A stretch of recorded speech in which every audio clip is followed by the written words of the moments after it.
controversy. Republican Senator Mitch McConnell, who survived polio as a child, called any effort to undermine confidence in the vaccine dangerous, adding anyone seeking the Senate's consent to serve in the incoming administration would do well to steer clear of even the appearance of association with such efforts. Do you want RFK Jr. to revoke any vaccines? No, I want him to come back with a report as to what he thinks. Nothing's going to happen very quickly. You're not going to lose the polio vaccine. That's not going to happen. Arriving on Capitol Hill Monday to meet with senators, Kennedy echoed Trump.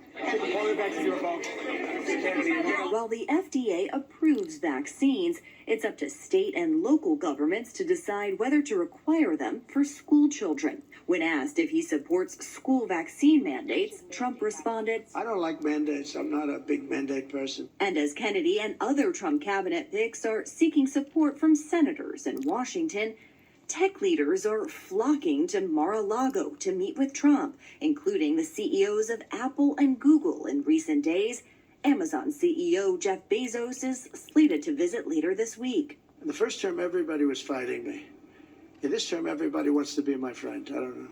My personality changed or something. On Monday, Trump met with the CEO of TikTok as the social media app faces a potential ban. And Trump credited the platform for helping him with the youth vote. I have a warm spot in my heart for TikTok.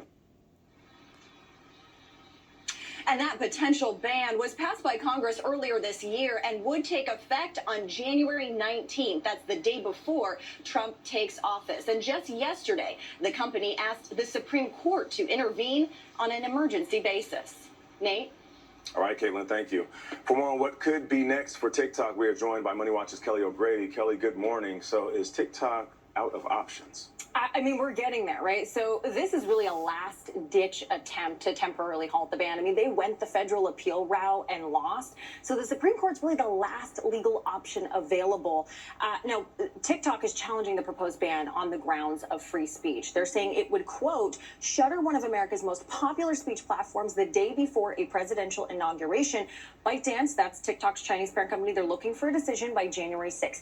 If the Supreme Court goes with TikTok and halts the ban, that could actually set up a ruling on whether this law is constitutional.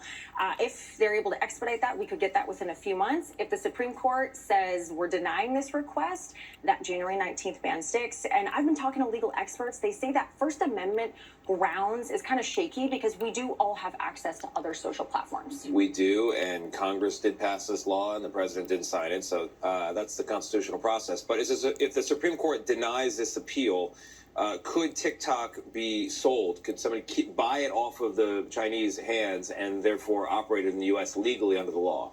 So yes, but this would be super challenging. Okay, so I used to work in mergers and acquisitions. A deal of this size, it takes months, if not years, to execute. By the way, you're going to need governmental approval. So let's say Meta, for example, wants to buy it. That might make strategic sense, but you'd have antitrust issues. And ultimately, the draw here is the algorithm, and ByteDance says they don't want to sell it. Well, people are noticing that Donald Trump has changed his tune because now he's very much in favor of TikTok. Yeah. A year ago, he was singing a different song. Yeah, and people with security concerns. That will make a difference. It will make a big difference, and he could not enforce it. People with security concerns, though, hear about ByteDance refusing to sell it, and they go, I wonder why. Right. Why do they want to hold on to this so much? All right, to be continued. Yeah. Kelly.